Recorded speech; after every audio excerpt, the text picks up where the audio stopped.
Barron is not able to join the meeting. He's trying to get in. So just give us a few minutes.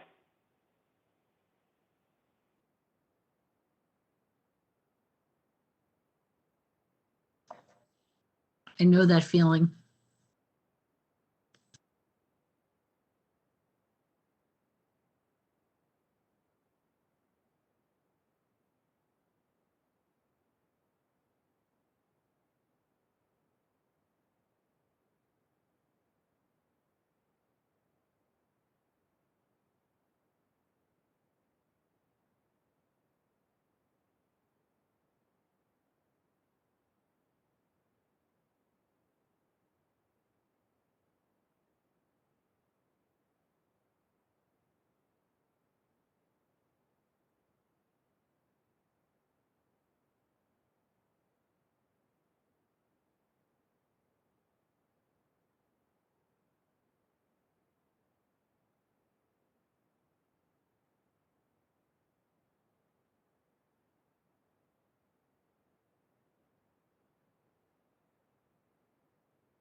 Good evening, everyone. Sorry for the delay.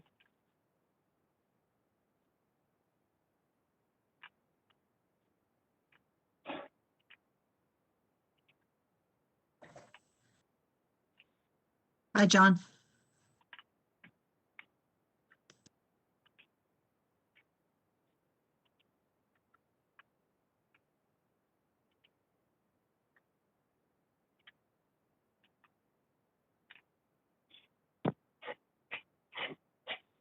Good evening again. Thank you for your patience. I would like to call the Schenectady City Council Committee meeting for Monday, May 17, 2021 to order. And we'll go into public safety. And the first item there is the public hearing discussion, amending Chapter 248 of the Administrative Code of the City of Schenectady. Ms. Karen Zalewski was on us. So we did have some feedback at the last public hearing, but I will tell you that I've had more overwhelming feedback since the Gazette article of our residents and our constituents is, being in favor of us moving forward with this legislation.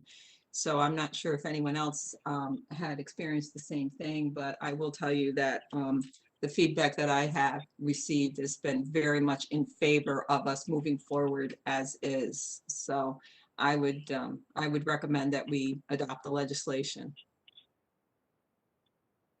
Any other comments from my colleagues? Mr. Mudavaren? Go ahead, please. Right. So I actually received only today correspondence asking if we were going to hold another public hearing, and I said no, we absolutely are not holding another public hearing. But I guess there is some other feedback, which I said if there was, then they would have to submit that in writing at this point because the public hearing time is over with. So I anticipate that that will be forwarded to the clerk's office for distribution to the city council, because that's what I told the person they should do if they had other comments that they wanted to provide to the council. Any other comments? Mr. Mudavaren, I definitely heard from some folks who just stopped me to talk about it and to say that they would be in favor of us moving forward with this legislation. Thank you. Any other comments? I mean, this is a good piece of legislation. We have seen over the years the many problems that we have with these ATVs. I mean, in several parts in the city, and the problem that the residents are encountering, our police department, the resource they're using up from our police department, every summer it's overwhelmed. And I have to say that, we should support this resolution and give the police department the necessary resource so that they can go after these ATVs that is creating a havoc in our neighborhoods. So I'm in full support of this. So can I make the recommendation that we move forward with this legislation? Sure. May I have a motion? Second. So moved.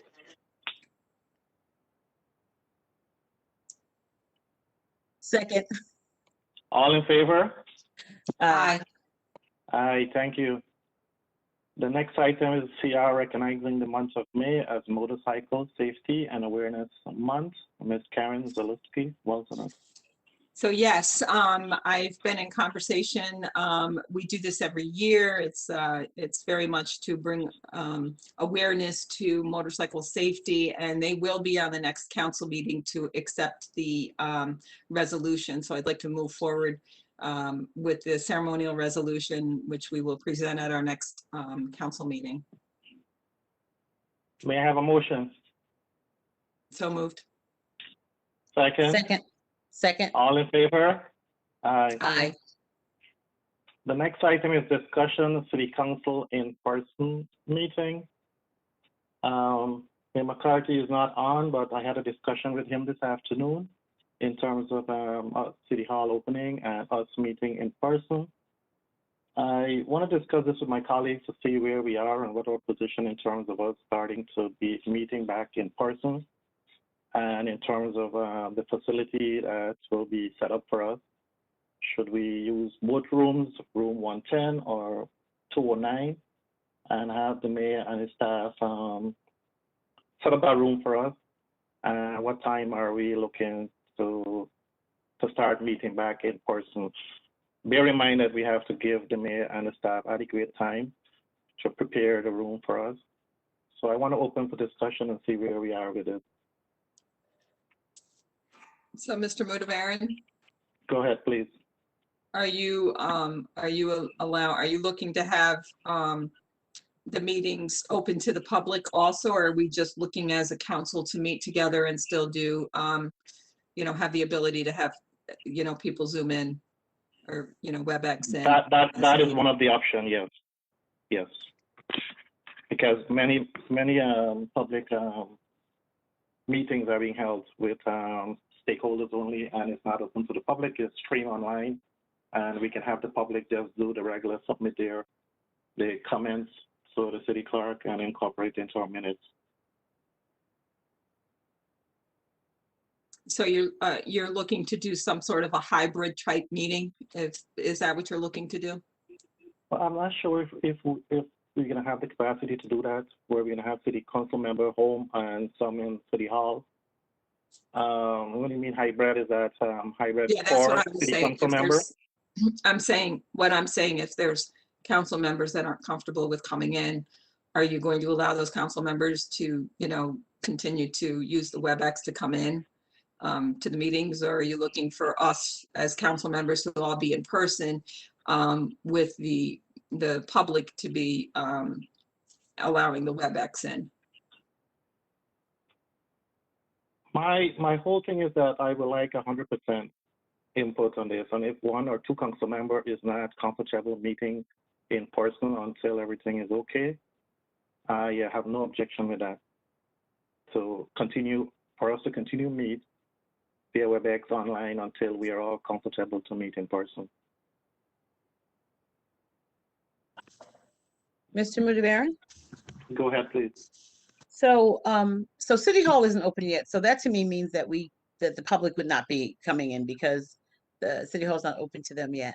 So for me, it would be, first of all, I'm not opposed to meeting okay. I don't know if I should say, if everybody's fully vaccinated, I don't know the answer to that. I'm not uncomfortable with meeting with all council members there and the rest of the staff that we need to be there.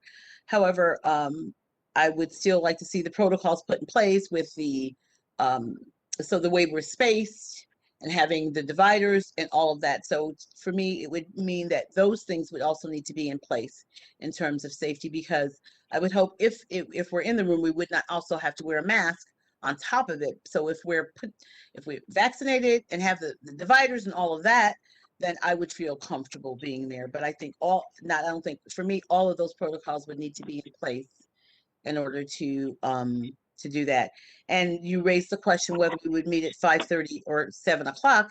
So if we're going to stay virtual in terms of the audience or people seeing us, I don't see why we couldn't stay at 5:30.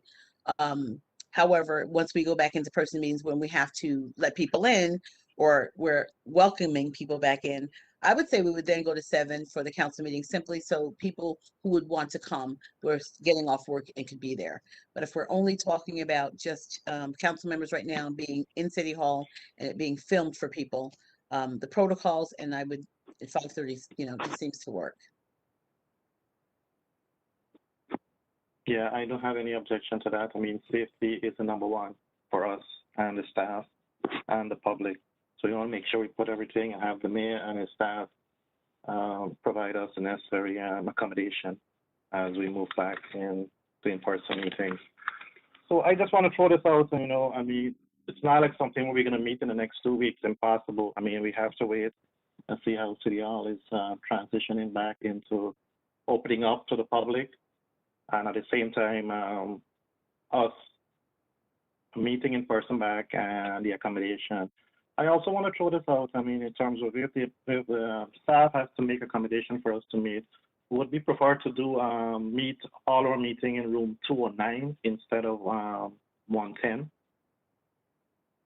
Mr. How is Mudavaren, your take on that? Go ahead, please. two things. I think I've gotten some good feedback about meeting at 5:30. People seem to like that, and I think it's good for the staff as well.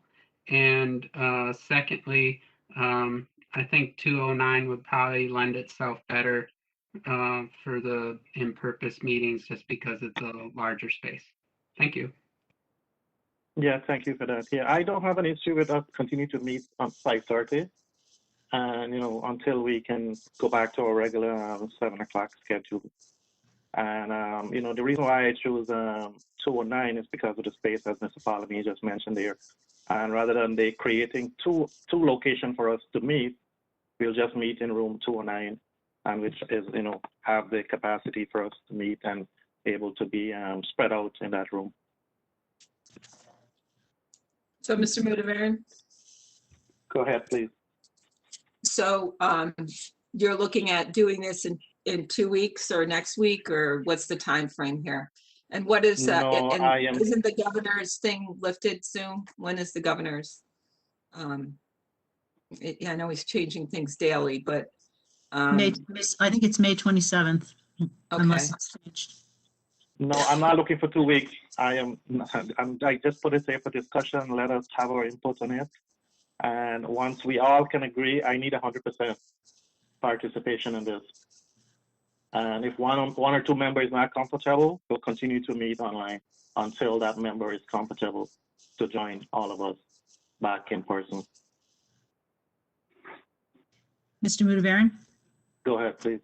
I'm completely comfortable getting back into meeting in person. I'm looking forward to meeting in person. I like the 5:30 time, so I would want to stick with that as long as we could. And 209 seems to be perfect because we can also move the furniture around. I mean, it has that movable furniture, so we can do the social distancing safely. And I do agree also, I would like to not have to wear the masks as well, since we're going to be, hopefully, all of us nice and safe. So, but I'm looking forward to coming back in person. Okay.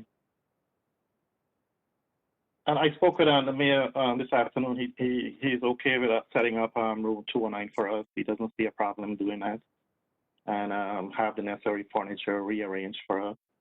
But this is not going to happen in 2 weeks. It's going to take some time. We have to give the staff adequate time to do it. And once that is completed, we'll revisit it. And I will encourage, once that is done, encourage the members, the city council member, to visit the location, the room, and make sure we are comfortable with the settings before we announce back our in-person meeting.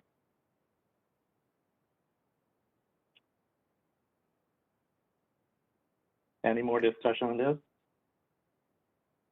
So I will continue to work with the mayor and to try to get his staff and the mayor to start and make accommodation for us. And once that is done, we'll have it back on the agenda for an update, or we'll have emails between us. All right, thank you. Is there anything else before public safety? Motion to adjourn. Second. Second, all in favor? Aye. Aye. Aye, thank you. I'd like to open the Health and Recreation Committee. We have one item on the agenda, and Ms. Porterfield, could you give us an update on the Grout Park piece, please? I'd like to actually move this out to 2 weeks. One of the people that were coming to speak had a previous obligation, could not be on tonight. And I think it's important, as was discussed in our prior meeting, that both organizations be represented when we have this discussion. Okay, thank you very much. Does anyone else have any comments? So I'd like a motion to adjourn, please. So move. Second. All in favor? Aye. Thank you. Okay, I'd like to call to order City Development and Planning. We have 10 items on the agenda.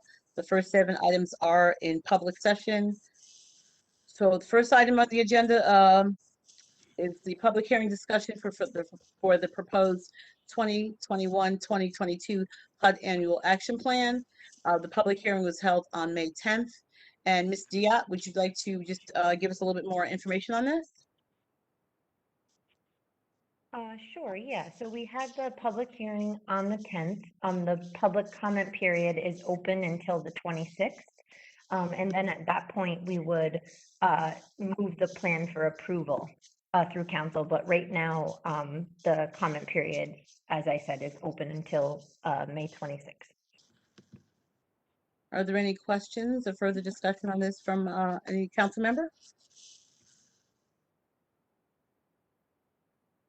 And we will, you know, if we receive more comments, we'll, you know, by the end of the period, we'll be sure to distribute those to the council. Thank you. So this was just here for discussion purposes. We don't need to take any action today. The second item on the agenda is to authorize the issuance of a revocable permit number 661 to Schenectady County Community College. Mr. Wallen? Hello, can you hear me? Yes. Yes, this is a revocable permit for the what's Frog Alley building, 108 State Street, where SCCC will be holding classes for their students. It is a typical blade sign as we've seen on State Street. It's gone through planning already. It actually was on the agenda a little while ago and they made some tweaks to it. And now it's back and we have no issues with it. Any questions or comments, council members? If not, I'll entertain a motion. I'll move it. Second, Ms. Kirkpatrick. Okay, all those in favor? Aye. Aye, thank you. The third item on the agenda, award bidding contract for the Forest and Francis intersection improvements to Callahan Industries. Mr. Wallen. Yep, this item we're actually going to hold and pull from this week's agenda. We're doing some conversations with Callahan. We want to make sure we get our paperwork right. So this is going to be a hold until our next committee meeting. Okay, so we'll be holding that item for 2 weeks. Thank you. You're welcome. Item number 4 is a resolution issuing a negative declaration for the parkland alienation on Front Street. Ms. Diat. So on April 12th, the City Council passed a resolution declaring lead agency for seeker and opened the 30-day comment period regarding the proposed alienation of parkland located in the Stockade Historic District. This is related to the flood mitigation project. The comment period is over and environmental determination can be made. So this is a request to pass the resolution issuing a negative declaration for this requested parkland alienation. Are there any questions or comments from council members? If not, I will entertain a motion. I'll move it. Okay, we have a second. All those in favor? Aye. Okay, item number 5 is a resolution requesting that the New York State legislation and the New York State Legislature enact special legislation alienating Front Street Park. Ms. Diat. So this is related to the same action. We need to work with the state legislature to move forward the legislation for this alienation to accommodate the relocation of the homes on Ingersoll Avenue as part of the flood mitigation project. We would look to basically replace the parkland being alienated with the space that the homes currently sit on. This would be, you know, adjacent to Riverside Park. And so this this resolution would authorize the pursuit of the process of alienating Front Street Park with the New York State Legislature. Okay. Are there any questions or comments from from council members? Yes, Ms. Porterfield? Yes, Ms. Patrick. Ms. Diat, but this doesn't mean that we would actually be moving forward necessarily with relocating those houses, right? No, this is basically just to get approval in the event that that project moves forward, which it still has a lot of review and feasibility and would actually have its own seeker. This is because of the session ending. We want to make sure that if the project becomes viable and is able to move forward, that we have this this part of it completed. Okay, just wanted to clarify that. Thank you very much. You're welcome. Any other questions? Okay, in that case, I'll entertain a motion. So moved. Second. Second. Second. Thank you. All those in favor? Aye. Aye. And item number 6, the request for approval of CDBG funding for youth training and employment program. Ms. Diat. Sure. So as part of our 5-year consolidated plan that took place last year, expansion of workforce development and strengthening local neighborhoods was at the forefront of this process, and we are happy to be working with the Schenectady Job Training Agency, Community Fathers, Retree Schenectady, and Schenectady County on a collaborative tree planting initiative. So this will create opportunities for youth employment, skills training, and workforce development while improving the city's green infrastructure. So the request for this is that $25,000 be allocated to this program. In addition, the City of Schenectady and Schenectady County received funds for tree restoration through National Grid's Capital Tree Program, and this would be utilized to purchase the trees, and then Retree Schenectady and local MBEs will be assisting with the design and skills training. So this is really just a great opportunity to engage the youth and provide skills training and landscaping training as part of this collaboration through the summer months. So this is for the approval of the budget allocation to SJTA in partnership with Community Fathers for this initiative. Ms. Diat, so is 25,000 is what we're allocating? Is the project more than that overall? Yes, so just in terms of, I mentioned like the trees being donated and design services and things like that. So that would be, so there's kind of some in-kind donations and then also the donation of the actual trees that are part of the cost of the project. Okay, thank you. And I will say that I went to where they planted a tree in front of Martin Luther King School. And so, you know, I learned a lot about planting trees that day because it was much more to it than just digging a hole and throwing dirt back on top. So I thought it was also a great learning opportunity for the young people that were involved. So I think this is a very good project. Are there any more comments or questions from my council members, from the council members? Ms. Porterfield, I think it's an awesome project also. So I would be completely in support of this. It's like a win-win between, you know, getting the trees done and training kids with this really important piece. So I really like the project. Yeah. And thank you. And I have to say to Mary Moore, I mean, if you've never seen a tree planted, go sometimes when she plants a tree.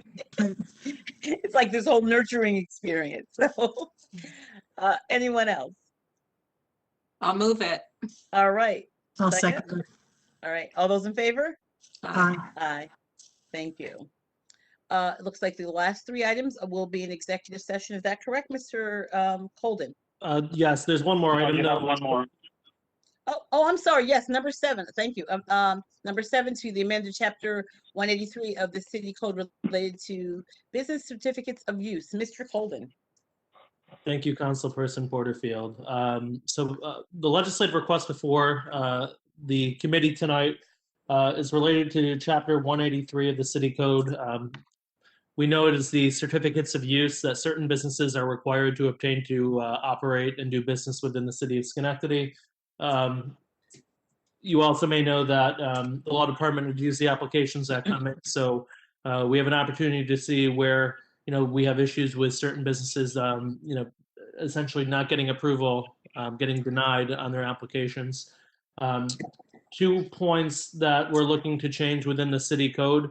One relates to we require certain types of entities, LLCs and incorporated entities, to obtain a certificate of good standing from the state, demonstrating that they're in good standing with the state.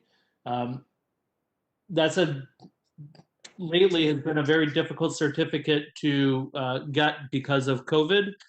In addition, we have the ability to search the businesses online at the New York State website to see if they've been dissolved, if there's been changes.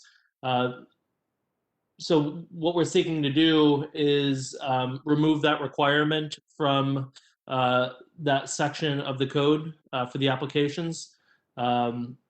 Because again, as I said, we we already have the ability to determine whether or not those businesses have been dissolved or if there's been a name change or something of the like. Now, the second piece that we're looking to change, right now the city code states that a business may not be issued a certificate of use if the premises at which the business is located has delinquent taxes, administrative fees, or other types of fees like water, sewer, or waste collection fees. Many times the businesses that are seeking to get the certificate of use, they do not own the properties where the business is located.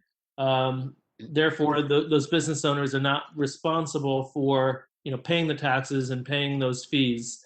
And we've had issues where we've had to deny people because the taxes haven't been paid. For example, notwithstanding those business owners having paid rent.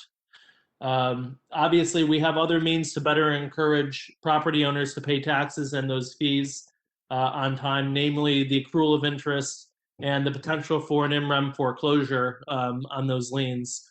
So what we're seeking to do is remove the requirements that taxes be paid on that parcel and charges be paid on that parcel, so that the business owners can, essentially get a certificate of use or be approved, notwithstanding the taxes not being paid.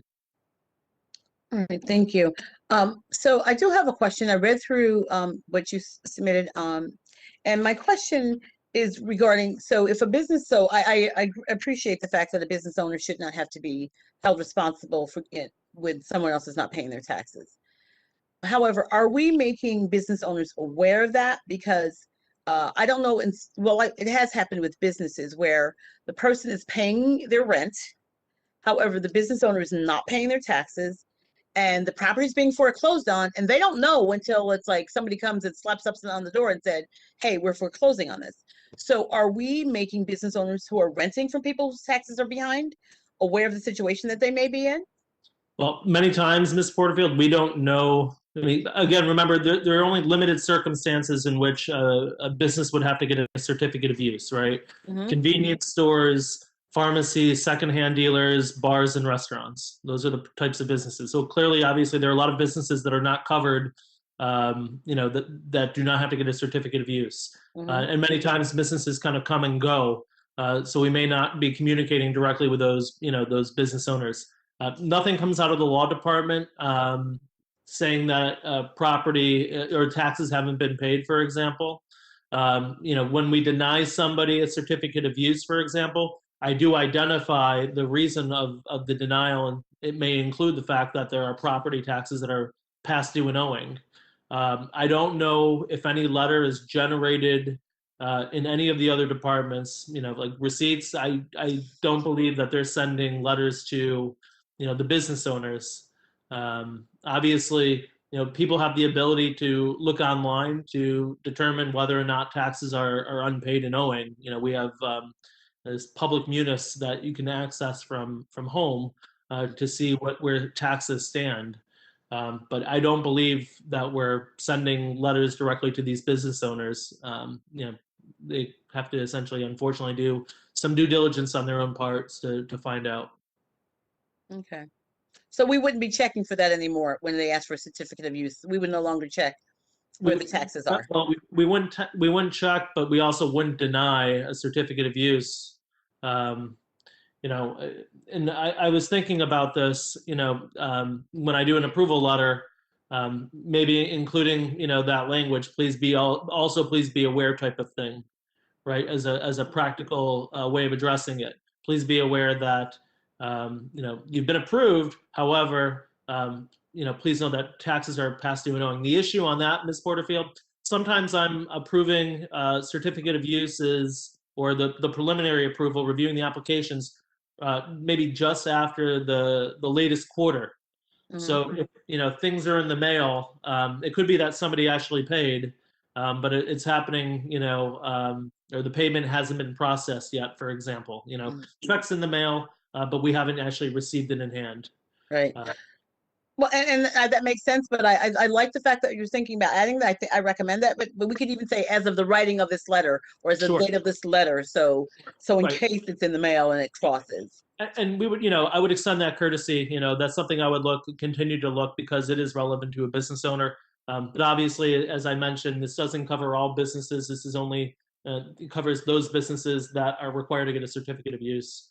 So obviously, I encourage business owners to look to make sure that taxes are being paid, because if they're paying rent, obviously we want to make sure that the property owners are doing their part. Right, thank you. Are there any other questions regarding this? Any comments? All right, if not, then go Ms. ahead. Porterfield, I'm sorry, I just wanted to Yes. make sure that we're clear. We would actually have to change the code on this, so we're requesting a call for a public hearing. This is a call for a public hearing? Okay. Yes. All right, so I'll entertain a motion to have a call for a public hearing to amend this. So moved. Second, All those in favor? aye. Aye. Thank you. Now, I believe the rest of the items are in executive session. Mr. Colgan? Yes, Yeah, so, that's for the property sales. okay, entertain a motion that we go into executive session. So moved. Second. All those in favor? Aye. Aye. See you in executive session. Okay.